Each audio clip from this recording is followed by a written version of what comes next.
നിന്റെ തന്ത വരിച്ചാലും നീ ഇങ്ങനെ തന്നെ വന്ന് നിൽക്കുമോ? ഫോൺ ഇങ്ങനെ എടുത്തിട്ട് ഇങ്ങനെ ആ വീഡിയോസും വിഷ്വലും, കാരണം കണ്ടന്റ് അല്ലേ. എടാ നിനക്ക് ആ കിടക്കണ മരിച്ചെടുക്കുന്ന സലീംകുമാർ എന്ന് പറയുന്ന വ്യക്തി ഒരു കണ്ടന്റ് ആണ്.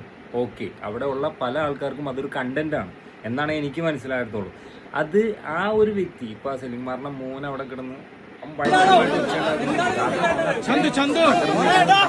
അച്ഛനാണത്. നിനക്കൊരു കണ്ടന്റ് ആണെങ്കിലും അവനൊരു അച്ഛനാണ്. അവർക്കൊരു സ്പേസ് കൊടുക്കൂ.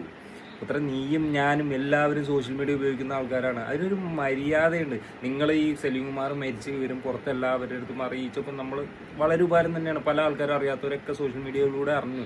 അതവിടെ കഴിഞ്ഞു. പിന്നെ അദ്ദേഹത്തിന്റെ ചടങ്ങാണെങ്കിലും എന്താണെങ്കിലും അവിടെ കാണാൻ വരുന്നവർക്ക് എല്ലാവർക്കും ശല്യമായിട്ട് എന്തിനാ ഈ കോപ്പും തൂക്കി പിടിച്ച് നിൽക്കണേ? ഒരു വ്യക്തിയാണെങ്കിൽ അതിൽ ഏറ്റവും വലിയൊരു ഫാൾട്ട് ഞാൻ കണ്ടാണ് ഈ കാണുന്ന ഒരു ഫാൾട്ട്. എൻ്റെ പൊന്നടാവേ, നമ്മുടെ CM അവിടെ വന്നപ്പോൾ ഒരു പുള്ളി ഒരു ഷാൾ എടുത്തുകൊണ്ട് ചെല്ലണം. എടാ ഇവനൊക്കെ ബുദ്ധിയില്ലേ, ബോധമില്ല. ഇവനൊന്നും എന്തടിമയാണിത്? എന്തൊക്കെ പറയണം? അവൻ്റെയൊക്കെ തലയിൽ എന്താ കിടക്കണേന്ന് എനിക്ക് മനസ്സിലാവുന്നില്ല. ഒരു വശത്തു കൂടെ ഇവരും ഒരു വശത്തു കൂടെ അവരും.